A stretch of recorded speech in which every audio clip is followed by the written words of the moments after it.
bansa sa Southeast Asia. Ikatlo na ang bansa sa mga may pinakamababang marka sa talamak na korupsyon. Mula sa flood control projects hanggang sa isyu ng maletang pera. Malalim na ang problema ng korupsyon na sumasakal sa ekonomiya ng Pilipinas. Inilagay ang bansa sa ikatlong pwesto sa hanay ng mga sinasabing pinakatiwaling bansa sa rehiyon.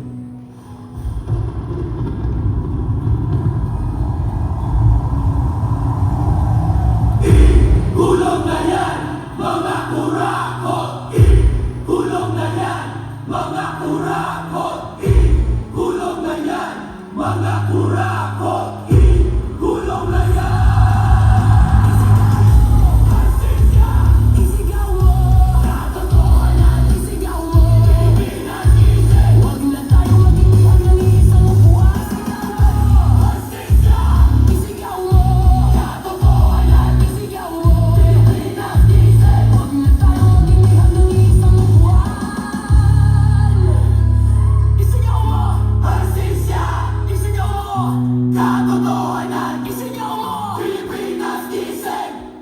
Huwag na tayo maging bihag ng iisang upuan.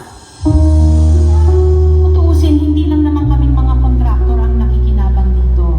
Marami din sa inyo, mga politiko, ang nagpapataba ng bulsa sa pamumurakot. Kawawa po talaga ang mga mamamayang Pilipino kasi ninanakaw lang natin ang kaban ng bayan. Sinong umaahon, tayo ba o sila?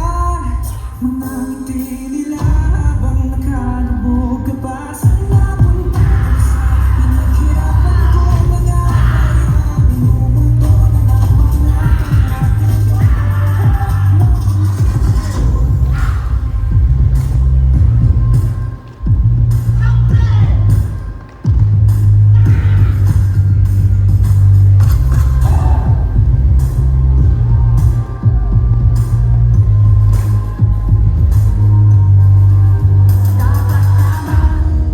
Ang totoo, may hati-hati yan mula sa pinakamataas hanggang sa mga nasa gilid lang ng sistema. Sa pagtuloy ng pagdinig sa Senado sa mga di umano inorakot na proyekto ng gobyerno, 491 projects. Dapat tama, pinagtama ba din natin ginagawa? Paulit-ulit na naman ito ang bagong simula. Simula ng simula, bakit walang natatapos? Atras sa bagay, laging ikot ng swelas ng sapatos. Ilang beses na ako, ilang beses na ako. Bakit natin subukan at tulungan at umako, umahati sa likod na matagal na natin pasarap tayo yung sama-sama natin. Yung mas maalis na bukas para sa ating mga anak na unang pagpapipiliin ng tamang nakatatak na pangalan sa balota, huwag na tayo mapauto na sa ating mga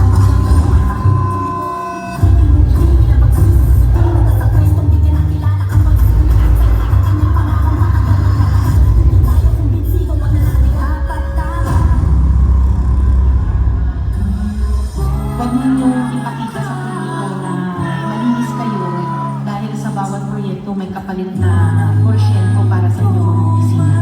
Tingnan ninyo rin ang mga pangalan na nakaupo ngayon at lalo na sa mismong mga nagpapalakan ng gobyerno.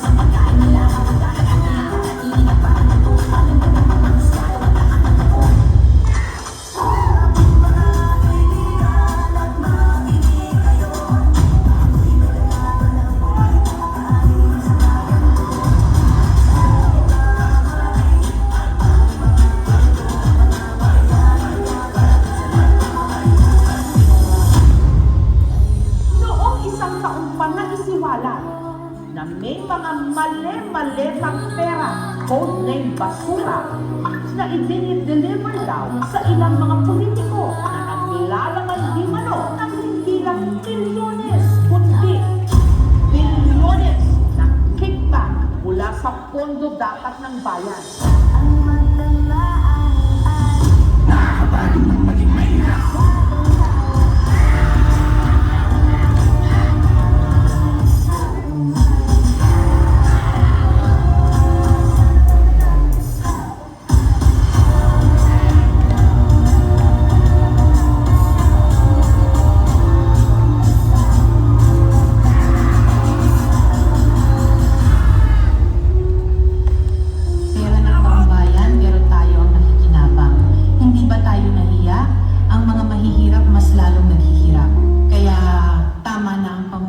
natin.